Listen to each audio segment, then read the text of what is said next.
In this lecture, we shall be starting our discussion on something called TCP IP Protocol Stack. So, the title of the lecture is TCP IP Protocol Stack, the first part. Now, in this lecture, I shall be talking about firstly the TCP IP Protocol Stack, on which the internet is basically based on. We shall be looking at the basic functions of these TCP, UDP and IP, the most important three components of this TCP IP stack, and with the help of an example we shall see the concept of something called data encapsulation. So, let us start with TCP IP, what it is actually. Now, as I mentioned, TCP IP is the most fundamental protocol in the internet. Just to imagine what is an internet? Internet is a network of networks. There are so many networks, they are all connected together. Inside a network, there are so many different protocols that are being followed. Computers are connected to it, but somehow they are all able to communicate with each other. So, there must be some common language all these computers are speaking, and it is this TCP IP that is the common language. So, if a node you connect to the computer, if it understands this TCP IP protocol, then it can communicate with the internet to any other computer in the world, right. Okay. Now, TCP IP, by virtue of its standardization, this allows computers to communicate and share resources over the internet all across the world. This is used as an universal standard, okay, in the internet. Now, this TCP IP as a universal standard is used to bridge the gap between various different platforms. Well, when you say platforms, you can think about operating systems to start with. You have Windows, you have Linux, you have Mac, then you can have different kind of networks also. You have Ethernet, you can have ATM, you can have so many other kinds of networks.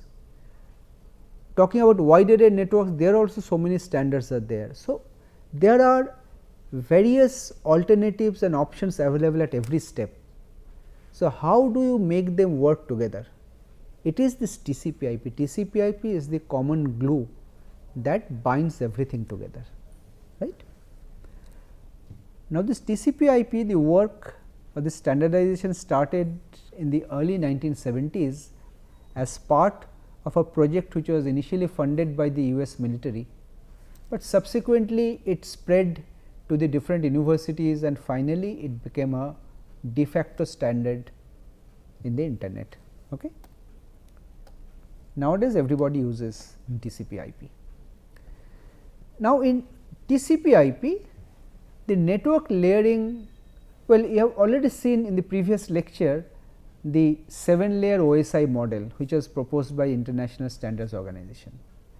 Now, for TCP IP, there is a similar kind of layering which is followed, but it is somewhat simplified. It does not contain all the 7 layers. In fact, it uses a very much simplified 4-layer model. There are only 4 layers here. Okay. So, in contrast to the 7-layer OSI model, TCP IP has only 4 layers. Let us try to see these layering side by side and try to make a comparison.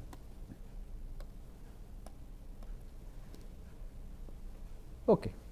Here you see the 7-layer model on the left and the 4-layer TCP IP model on the right. In the 7-layer model, as I mentioned, the lower 3 layers are the point to point layers and the upper 4 layers are host to host layers.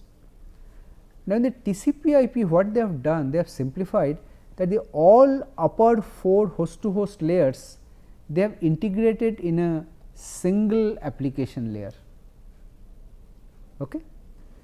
You see, it depends on the application whether you actually require a session, whether you actually need to do some changes in your data presentation. So, it really depends. So, instead of keeping separate layers, the TCP IP has integrated all of them in a single layer and calling it the application layer. And this transport layer, this of course has a more or less correspondence with the transport layer here. This is a host to host layer.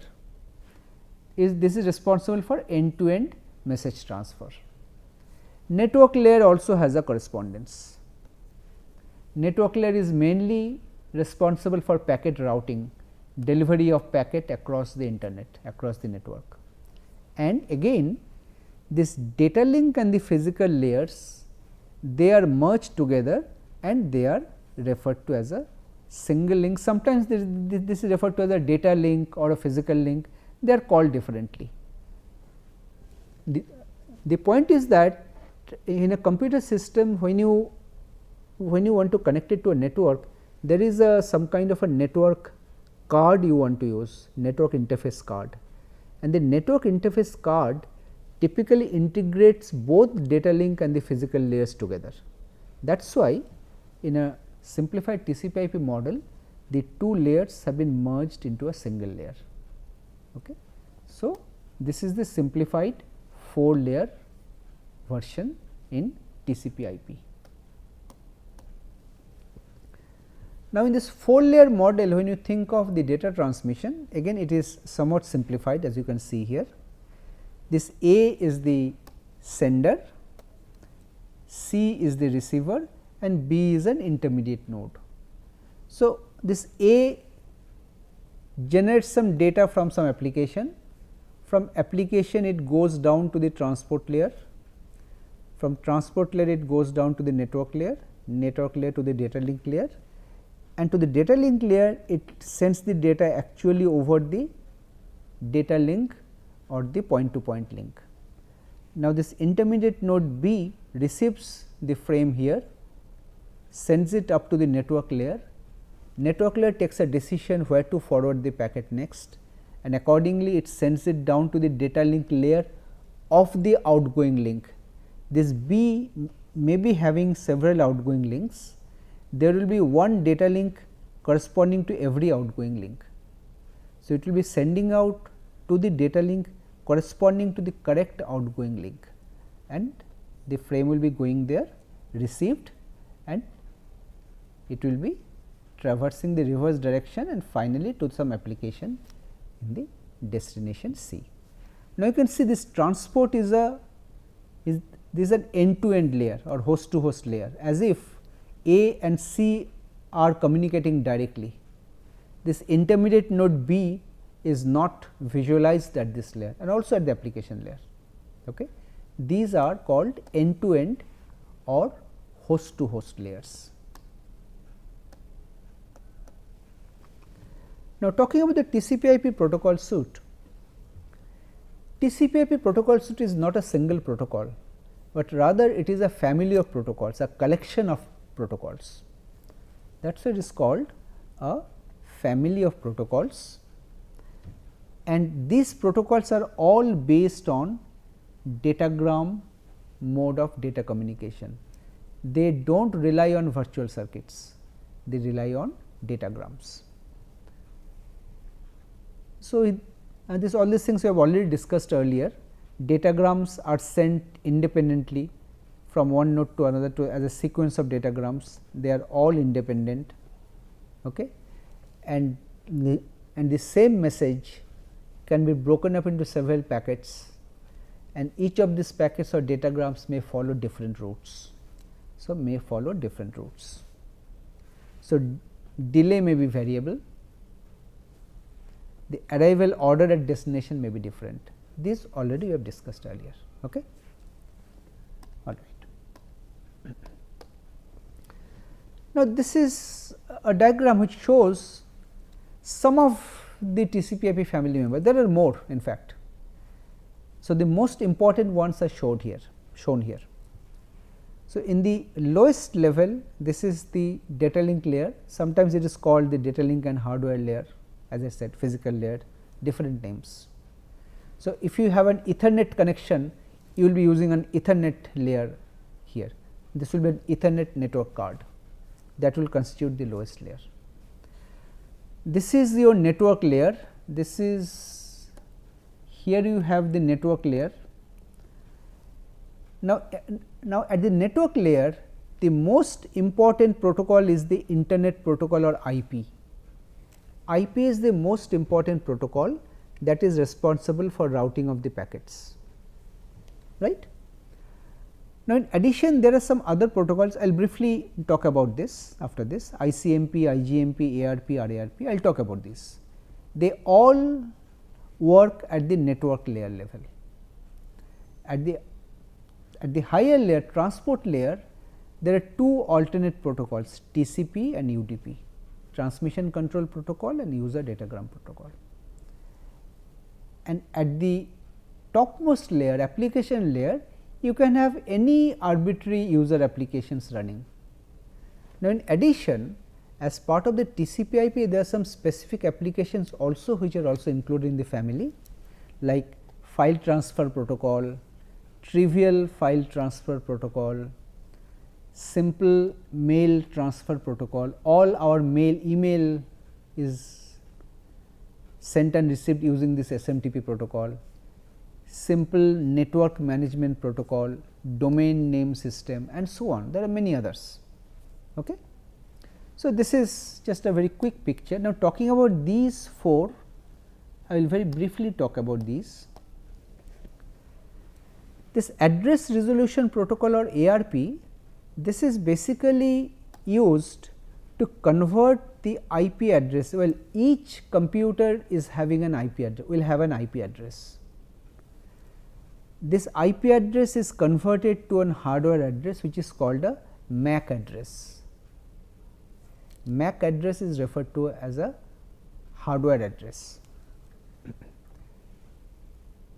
The reverse address resolution protocol or RARP does the reverse. It converts the MAC address or hardware address to IP address. Now, whenever data are flowing in a network in a LAN, these ARP and RARP protocols are very useful. They are used quite widely. We will be discussing this later again.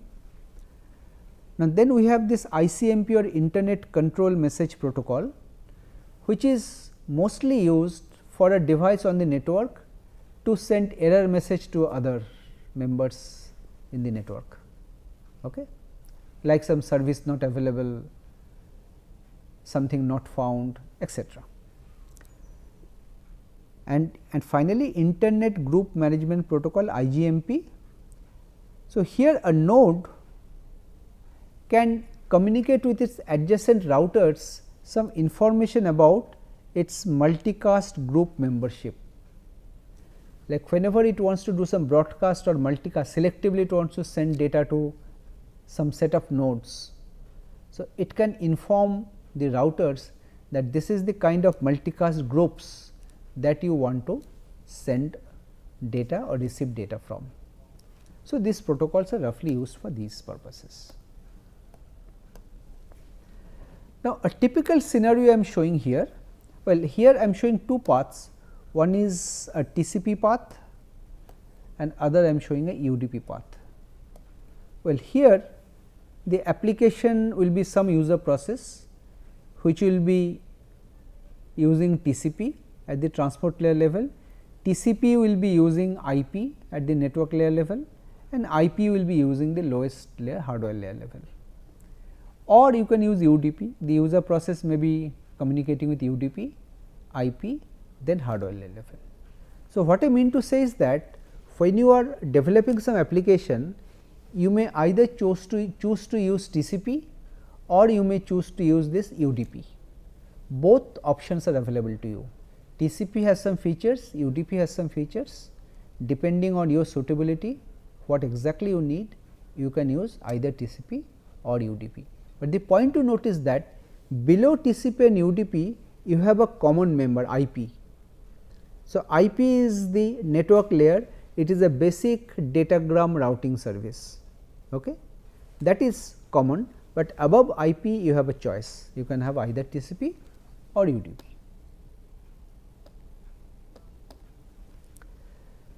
Now, very briefly let us look at the functionality. Well, what does IP do? Well, IP is responsible for routing of the packets or the datagrams. It transports datagrams or the packets from a source to a destination. This is called routing. So, it will decide which node to forward the packet next. That next node will again decide where to forward that packet next. This way the packet will finally reach the destination.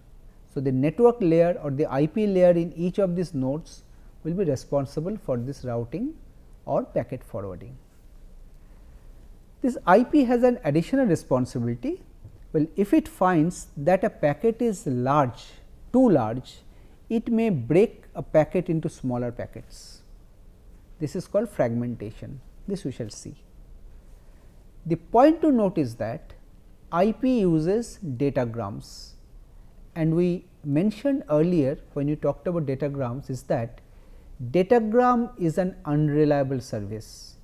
Unreliable in the sense that some datagrams might get lost, some duplicates might get generated, datagrams may be received out of order at the destination. So, such scenarios may happen.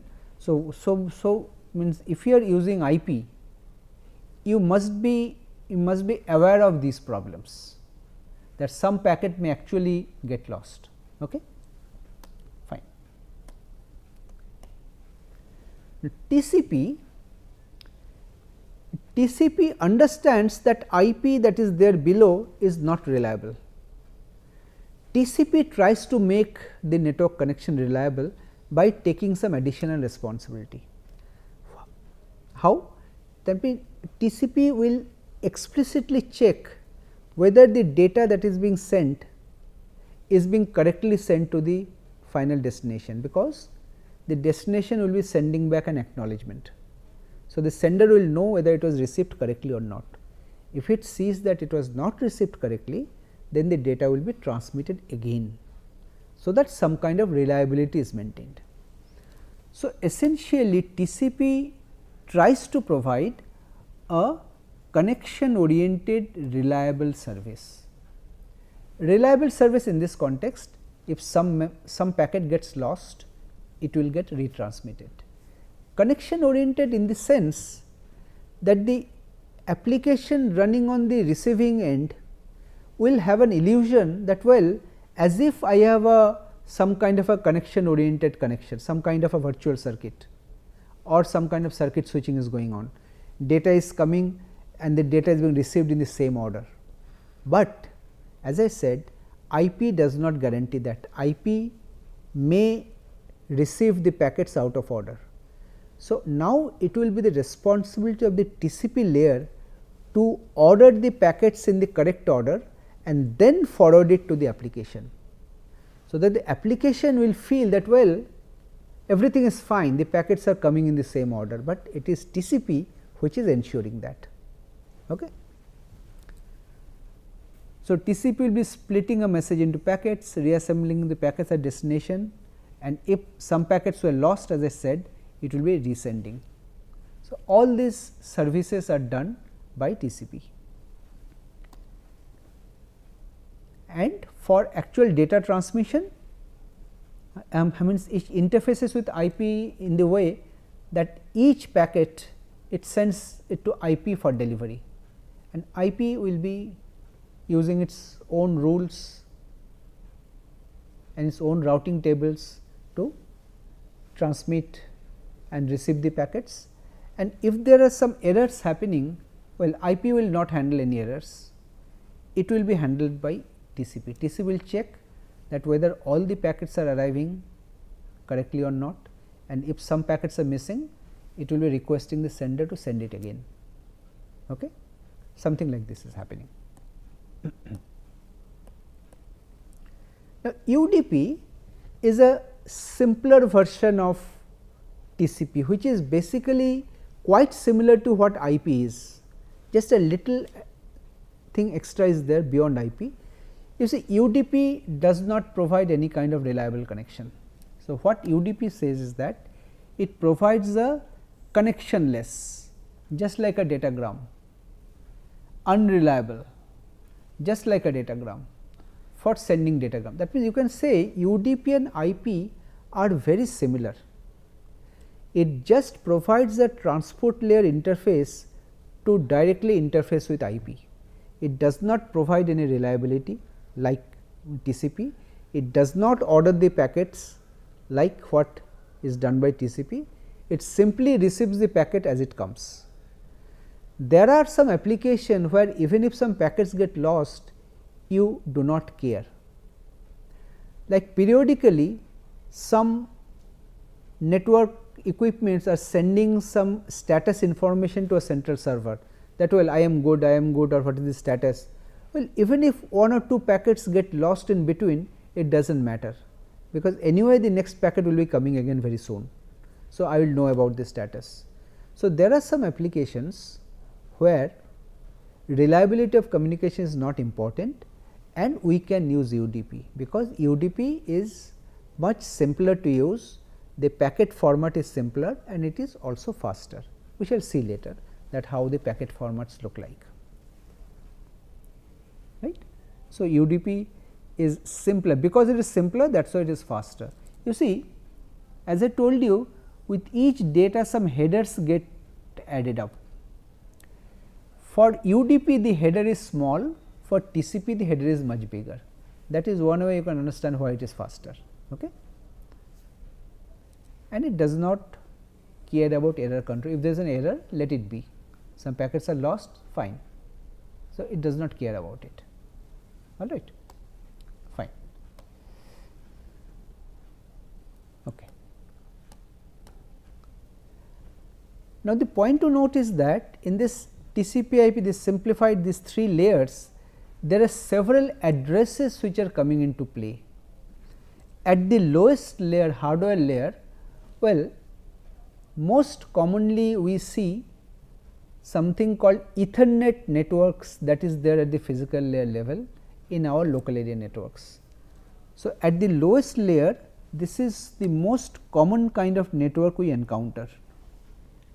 It is called Ethernet.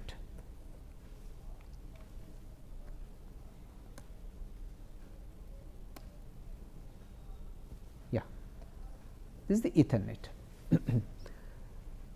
Now, in this Ethernet, there is a concept of Ethernet address, which is 48-bit address. The Ethernet cards which you plug in your computer, which is plug in your laptop, they all have an Ethernet interface and they have a 48-bit so called MAC address or Ethernet address. That is unique. Each such Ethernet card in the world that is manufactured, that has a unique 48-bit address.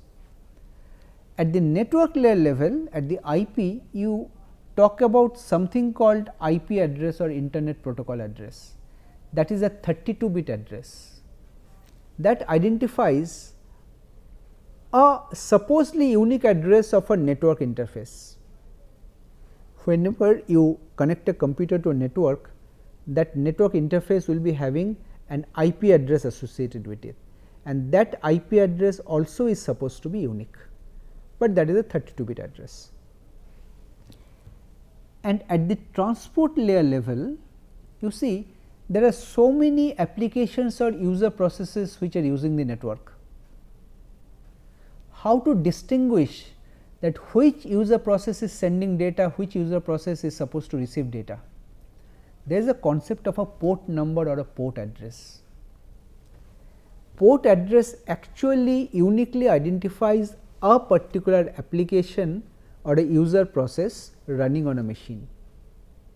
So, whenever a process sends a data packet, the corresponding port number is carried with the packet, and whenever you say a packet comes back, it is received, there is a destination port number. That destination port number will tell you where to forward that packet. There may be many applications or user programs, which program to forward it to.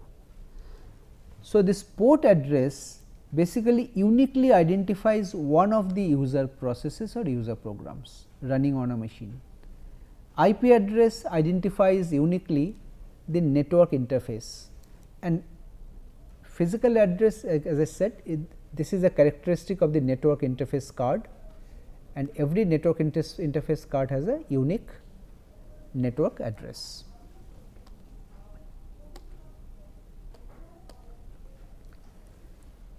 Well, there is a concept called encapsulation. Let me briefly talk about it with the help of an example. You see, you have seen the network protocol stack. So, in the network protocol stack, data flows in one direction, and the receiving end, it will flow in the reverse direction. Now, as data flows down, some headers and sometimes some trailers are added to a packet, and on the other side, as the data moves up, these headers are getting removed or stripped out progressively. Okay. So, here I will take an example of a very simple application, TFTP. TFTP is a file transfer application, it stands for Trivial File Transfer Protocol.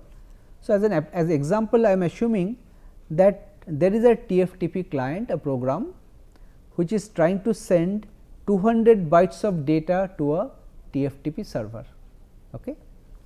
Now, for TFTP protocol, the header is 4 bytes, that is defined. Okay. So, with this assumption, let us see.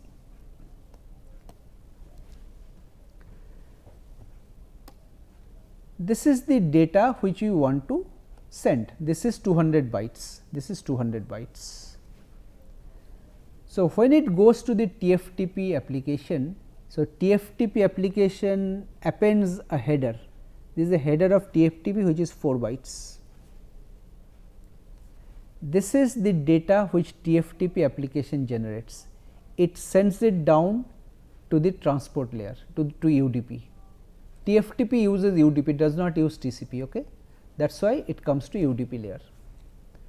Now, UDP header is 8 bytes, this we shall see later.